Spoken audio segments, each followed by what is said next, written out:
We are on to the month of November in the college football season where chaos is inevitable.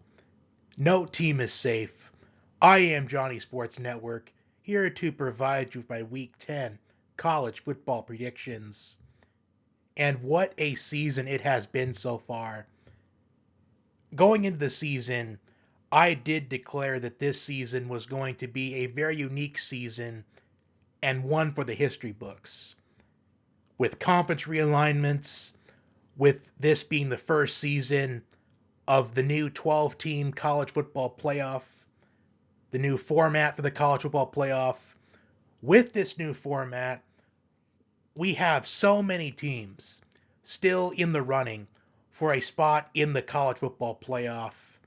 And the month of November, we are getting closer to the finish line in the college football playoff race. What does Week 10 have in store for us as we are now approaching the most chaotic month in the college football season? We have so many teams still looking to hold on to their positioning in the college football playoff race. We have teams trying to hang on to their college football playoff hopes. We have teams that are looking to play spoiler. We have teams that are looking to make it to a good bowl game or a bowl game in general, and other teams that are looking to salvage their season and gain some momentum for next season. The 7 games on the docket this week: Oregon and Michigan, Florida and Georgia, Louisville and Clemson, Ole Miss and Arkansas, Duke and Miami, Pittsburgh and SMU, and closing things out with the game of the week, a top 5 showdown in Happy Valley, number 4 Ohio State and number 3 Penn State. Without further ado, let's get to the Week 10 college football predictions. Game 1 on the docket this week, number 1 Oregon and Michigan. Oregon, they officially cemented themselves as the number 1 team in college football after a dominant win over what I felt like was a very underrated Illinois team. And maybe Illinois still is underrated. Maybe they still are, but they just happen to run into a buzzsaw that is Oregon.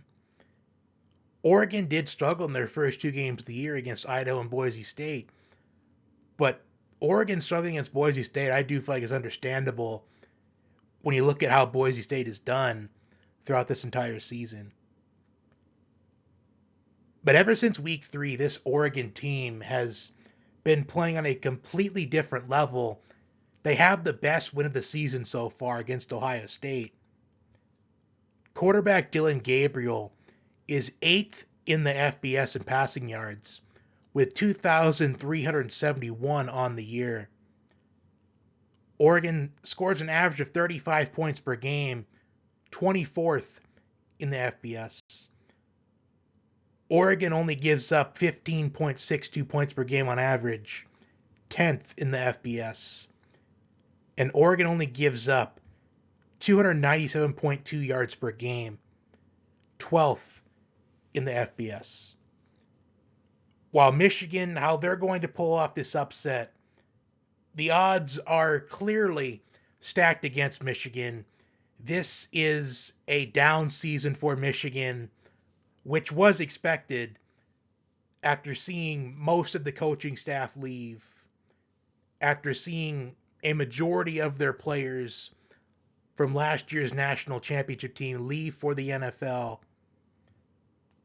Michigan, they are 35th in total defense, giving up an average of 329.5 yards per game, which it's decent. It's still in the top 40 in the FBS. But their offense has been horrendous this season. As Michigan, the top priority for Michigan for the offseason is to pursue a quarterback. Is they're 124th in total offense. They're only giving up an average of 21.5 points per game, which is 38th in the FBS. And I'm bringing up this stat because I think this is going to be essential if Michigan would have any chance in this game. They are 10 for 12 on fourth down this season. And extending drives, converting on third and fourth down, that's how you give yourselves more of a chance to pull off an upset, especially this late in the season, as a lot of teams, they do start to have that stress of having to defend their college football playoff positioning, hang on to their college football playoff hopes. But an Oregon loss to Michigan right here, it would not end their college football playoff hopes at all, like it would most likely in a four-team college football playoff format, but it would just put a dent in their college football playoff run. And when you're a top 10 team on the road in November, it's an automatic trap game. That's just how it is. But I don't think Oregon is going to have any problems in this game. However, Michigan, they are playing with house money at this point in the season. It's a down season for Michigan, a disappointing year. It's best to finish strong, but Oregon is just playing on a whole nother level at this point in the season. I think Oregon wins convincingly. Florida and number 2, Georgia. The story of the season for Florida. Going into the season, Florida had the toughest schedule out of anyone in the FBS. Predictions and speculations, Billy Napier is going to be on his way out. After the Miami game in week 1, with how Florida performed, there were predictions and speculations that Billy Napier would be let go in the middle of the season. But I will admit, Florida, I do think, has done a lot better this season than I think a lot of people predict, including myself. As I had some conversations before the season began, and in one of my conversations, someone was telling me that they have a feeling that Florida will only win maybe 2 games this season or even 1 game, and that was against Samford. But Florida, they have done better, in my opinion, when given the circumstances of a tough schedule. Their 3 losses this year so far are against Miami, Texas A&M, and Tennessee, and those are all top 10 teams. And Florida's schedule does not get any easier. I do think there is a small chance that Billy Napier, he could stick around in Gainesville, but I think for him to even have a chance, he has to get a marquee win before the end of the season. And there is a couple of opportunities. Georgia this week, and then Texas, and then Ole Miss. LSU as well, the week before the Ole Miss game. I think if Billy Napier can upset one of those 4 teams, I do think there's a chance. If Florida upsets 2 of them, I think there is a strong possibility Billy Napier will stick around as the Florida head coach. DJ Lagway took over as the starting quarterback for Florida after Graham Mertz was ruled out for the season with an injury. And he has thrown 5 touchdown passes and 5 interceptions so far this season. And this is a rivalry game. And with rivalry games, you can take out records, rankings, history, stats, and numbers out of the equation. Georgia entered the season as one of the favorites. In fact, the favorite to win the national championship. And Georgia, they have not looked as dominant as we've been used to seeing them. They had close games against Kentucky and winless in the SEC, Mississippi State.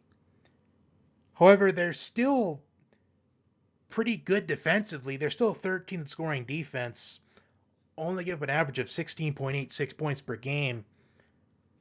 I do have concerns with Carson Beck moving forward, though, as in Georgia's two biggest games this season against Alabama and Texas, a combined 6 interceptions. And I think, if I remember correctly, Carson Beck has thrown 8 interceptions in 3 of the last 4 games for Georgia. Florida, they can win this game if they can force Carson Beck to throw interceptions, because turnovers can change momentum in any game. But I'm going to pick Georgia to win this game convincingly. I think this is going to be a type of game where Florida, they may take the lead early and Georgia starts off slow, but as the game goes along, Georgia's going to assert their dominance and win convincingly. Up next, we have Louisville and number 11 Clemson. Louisville is a team I feel like is underrated. Yes, they do have 3 losses on the year so far. However, they are only 7-point losses, and they're to Notre Dame, who is in the top 10. Despite losing to Northern Illinois, Notre Dame has been playing much better football compared to the first 2 weeks of the season. SMU, their only loss is to undefeated BYU, and Miami, who is in the top 5. So this Louisville team, it is a very gritty team, a team that is not going to be a pushover for anyone.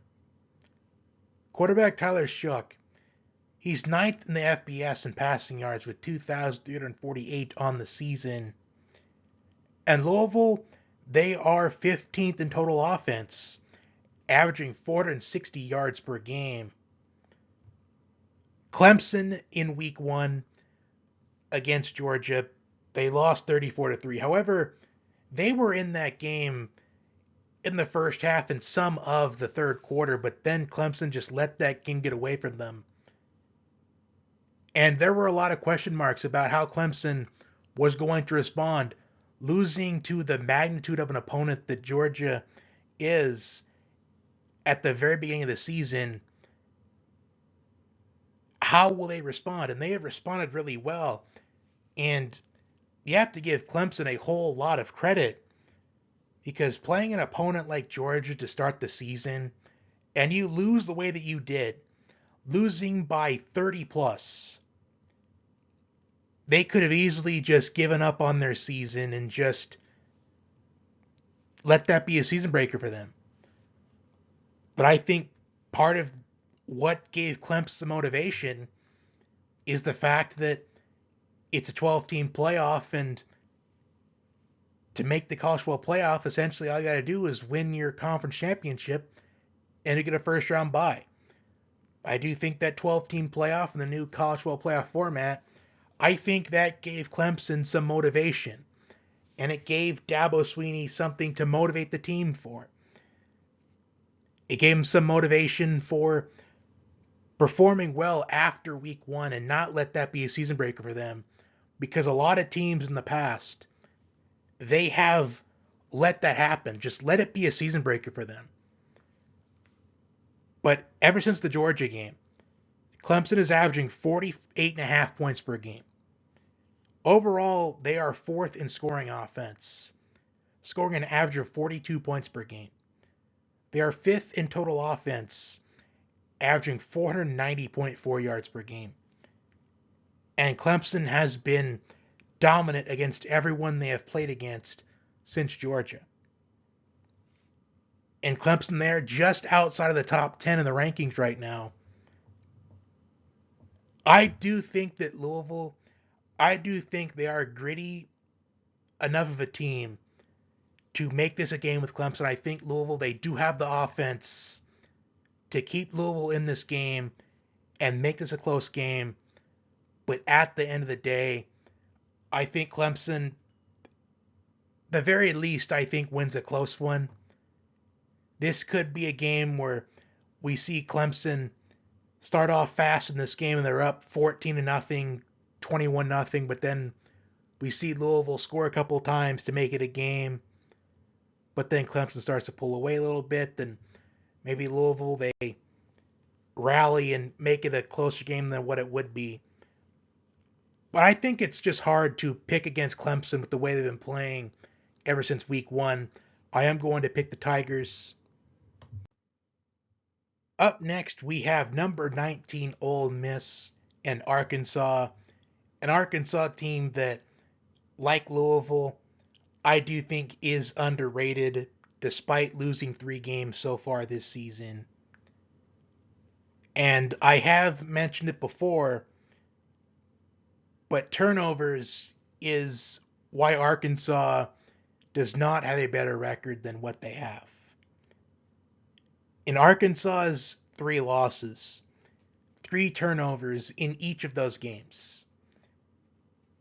And the loss to LSU a couple of weeks ago, that was, I feel like, a trap game for LSU, but they did overcome that.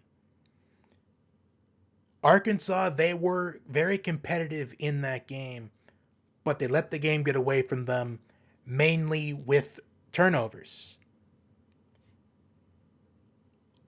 Ole Miss is second in total offense, averaging 538.1 yards per game. Quarterback Jackson Dart, he's third in the FBS in passing yards with 2,695, only behind North Texas's Chandler Morris and Miami's Cam Ward. Arkansas, they are seventh in total offense, averaging 482.5 yards per game. Both teams are in the top 5 in first down offense. Arkansas is third in first down offense, and Ole Miss is fourth in first down offense. However, the difference for me in this game is going to be, can Arkansas play clean football?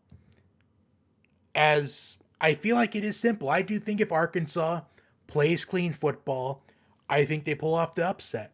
Just like Arkansas upset Tennessee. They played clean football. Their defense held their own. The offense didn't turn the ball over at all. And they ended up winning the game. For Sam Pittman to get another marquee win, as Sam Pittman, he entered the season with speculations and predictions that he would be on his way out if Arkansas did not win a certain amount of games. I felt like if Arkansas won 8 games, I think Sam Pittman would be fine, maybe even 7, depending on how Arkansas performed throughout the entire season. But I do think that there is pressure on Sam Pittman to win this game, because right now, that upset win against Tennessee, it may not be enough to keep him around. But if I had to make a prediction, I think Sam Pittman, he would be fine if the season ended right now. When you look at how Arkansas has done so far this season, they have been competitive. They have been a very gritty team. Arkansas is just turnovers away from maybe only having 1 loss this season. Taylor Green has thrown 7 interceptions in Arkansas's last 6 games. While Ole Miss, they are second team sacks, and I do think that is going to come into play in this game, as this may be a game where Ole Miss, they just find a way to win, and it's a very close game. But either way, I am going to pick Ole Miss to win this one. I do think that this is going to be a much more competitive game. I do think Arkansas has what it takes to pull off an upset in this one. But this just seems like a game where Ole Miss, they just find a way to win. They know their backs are against the wall as far as their college football playoff hopes are concerned.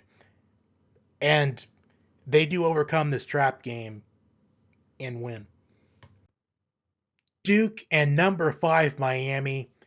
Duke has exceeded expectations in the first year with head coach Manny Diaz, as Mike Elko left Duke to become the head coach at Texas A&M this past December, and also quarterback Riley Leonard transferring to Notre Dame.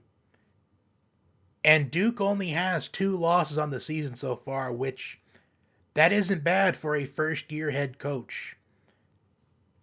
And I am very interested to see how Duke starts this game, how they respond after losing 28-27 in overtime against SMU last week, where Duke, instead of attempting the extra point to extend the game to a second overtime, they make the decision to go for 2 and the win, and they did not get the 2-point conversion, and Duke ended up losing a heartbreaker to SMU.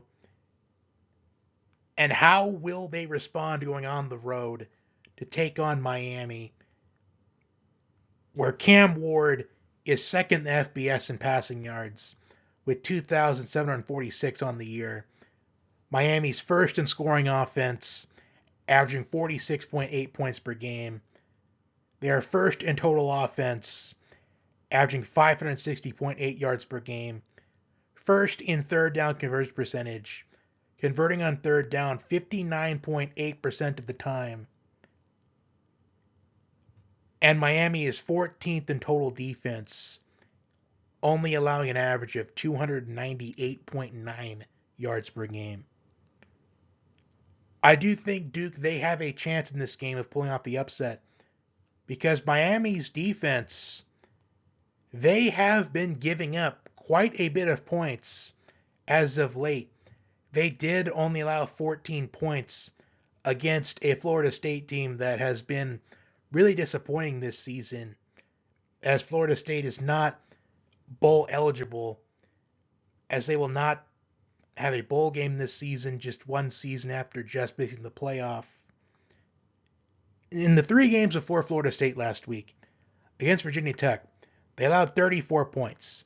And it was a game where Miami, they potentially could have lost, where many feel like they won very controversially. The next week against Cal on the road, 38 points. Another game where people feel like they won very controversially. And then the next week against Louisville, they gave up 45 points. Another game where people feel like Miami won very controversially. 3 games now Miami has won where they gave up a lot of points, but people feel like they won very controversially. Duke only allows an average of 18.62 points per game, which is in the top 20 in scoring defense at 20th.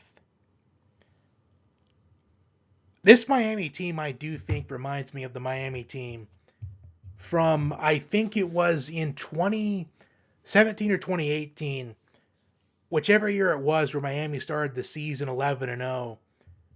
But then the final week of the regular season, they were upset by Pittsburgh when Miami was ranked second, and they lost the next week in the ACC championship game. I did say in the beginning of the season that I felt Miami would win at least 10 games this season. Miami, they have just been finding ways to win, whether people feel like they're controversially or not.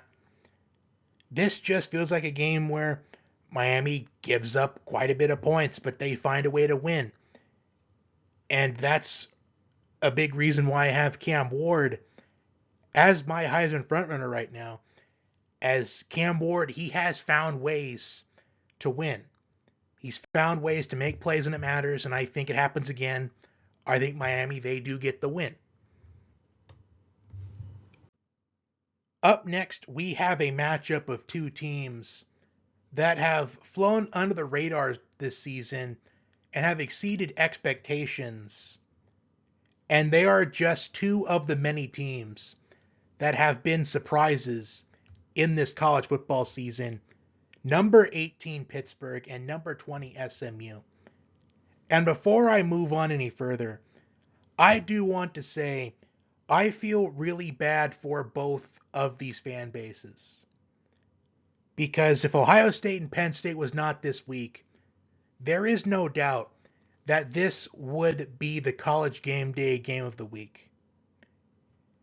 And I also feel bad because it's honestly sad how this game is on the ACC network. I don't get it. This is a top 20 matchup with a lot of implications on the line. And I would have never predicted at the beginning of the season that in week 10, this would be one of the biggest games of the week.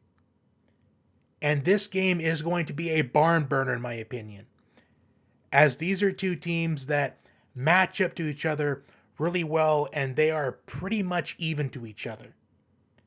And the numbers, they speak for themselves. Pittsburgh is 25th in total offense, averaging 443.6 yards per game. SMU is 26th in total offense, averaging 443.5 yards per game. Pittsburgh is 6th in scoring offense, scoring an average of 40.9 points per game. SMU is 15th in scoring offense, averaging 39.1 points per game. Pittsburgh is 46th in scoring defense, allowing an average of 22 points per game. SMU was 36th in scoring defense, allowing an average of 21.38 points per game. Pittsburgh is undefeated at this point in the season, while SMU, they are a one-loss team, but that one-loss team is against undefeated BYU. And both teams, they did overcome what I felt like was a major challenge going into this game, as Pittsburgh, a dominant win over Syracuse in a game where I feel like Syracuse had the offense to make it a game and even win. But Pittsburgh, they were dominant on defense. Kyle McCord threw 5 interceptions against Pittsburgh's defense last week. And it was a game where it was a complete anomaly, as Pittsburgh, I think they only had 83 yards of total offense towards the end of the first half, but they were dominant. 3 interceptions went for a pick 6, while SMU, a narrow win against Duke in overtime. And in a game that is going to be a barn burner, in my opinion, I am going to go with Pittsburgh in this game. I don't know what it is about this Pittsburgh team, but in these past few seasons, we have seen one team make a furious run to the college football playoff that nobody sees coming.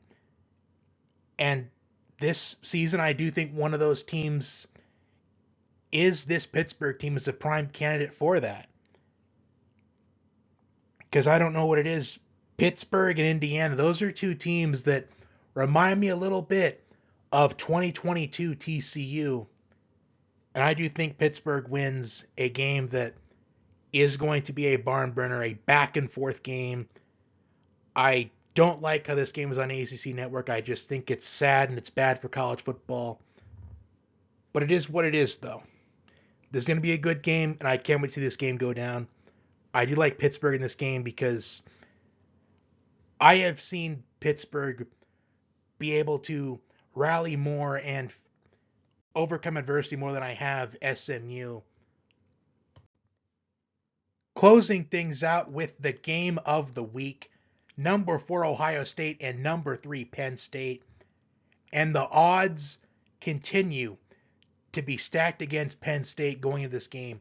Not only with Ohio State winning 7 in a row against Penn State, not only the narrative about James Franklin can't win the big games, how Penn State is 1-9 against Ohio State under James Franklin.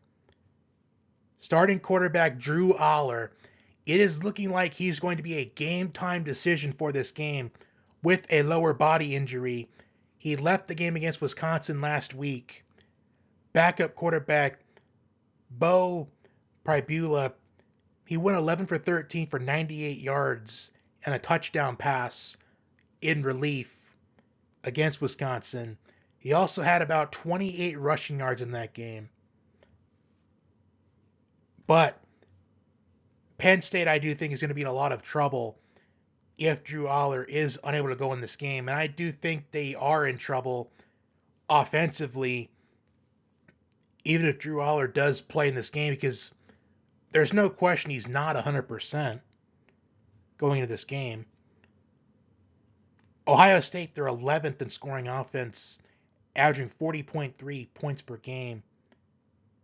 Ohio State, their second total defense, only giving up an average of 254.4 yards per game. Penn State, fourth in total defense, only giving up an average of 267.6 yards per game. Ohio State's fourth in scoring defense, only allowing an average of 11.86 points per game. Penn State, eighth in scoring defense, only giving up an average of 14.29 points per game. Penn State, they are 13th in total offense, averaging 463.7 yards per game. And Ohio State, they're 9th in total offense, averaging 471.9 yards per game. And there's going to be a lot of pressure on Penn State's defense in this game, with or without Drew Aller at quarterback. Because how Penn State is going to get this done is if their defense can stay in it. Because I feel like the only way Penn State can win this game is if it's a low-scoring game. If it's a 13-17, it's a 17-13 game, I think that's Penn State's best chance to win this. And forcing Ohio State to make bad plays, I think that's Penn State's only chance. I think that Penn State's defense determines the chance that Penn State has of winning this game. And last week, these two teams, it was very obvious that they were both looking ahead to one another. As both teams, they struggled, which I expected to happen. Despite what the spreads were for the games, I expected both teams to really struggle in their games last week because they were looking ahead to one another, whether it would have been for the whole game or just a half or something. Ohio State, a struggle win against Nebraska last week. Ohio State was trailing with 6-7 minutes left, and if Nebraska just had a decent offensive coordinator, Nebraska, without a doubt, wins that game. And Penn State, a struggle win against Wisconsin, is Penn State was trailing at halftime in that game. I do think part of Penn State's struggles, though, was Drew Aller leaving the game. Backup quarterback Bo Pribula, he managed the game as well as he could, given his lack of experience. But I just think with this narrative about Penn State being 1-9 against Ohio State under James Franklin, he does what he can at Penn State. He wins 9-10 games a season, but he can't win against the Ohio States and the Michigans of the world. He can't win the big ones. And I think that continues with or without Drew Aller. The only way for Penn State to win this game, I feel like, is if it's a low-scoring game. If Ohio State scores at least 20 points this game, I think it's game over for Penn State.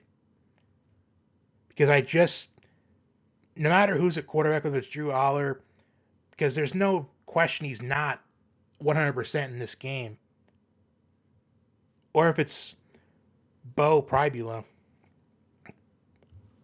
I just think that they don't have enough in them to outscore Ohio State. It's going to be at least outscoring them as far as making this a track meet. They just need to play like the Steelers typically win games, just in low-scoring games, your 17-13 games. That's Penn State's best chance, but I don't think it happens. I think Ohio State, I think they score at least 24 points in this game, and I think it's game over for Penn State at that point. I'm going with the Buckeyes. And that will do it for my Week 10 college football predictions. If there is a game I did not predict this week that you would like my opinion on, please leave in the comments section, and I will give you a response. Like, share, comment, and subscribe. For those that tune in for the NFL predictions, the Week 9 NFL predictions will be up tomorrow. For those that don't tune in for that, enjoy the games this week. I hope to see you back next week. And remember, Vegas is always watching.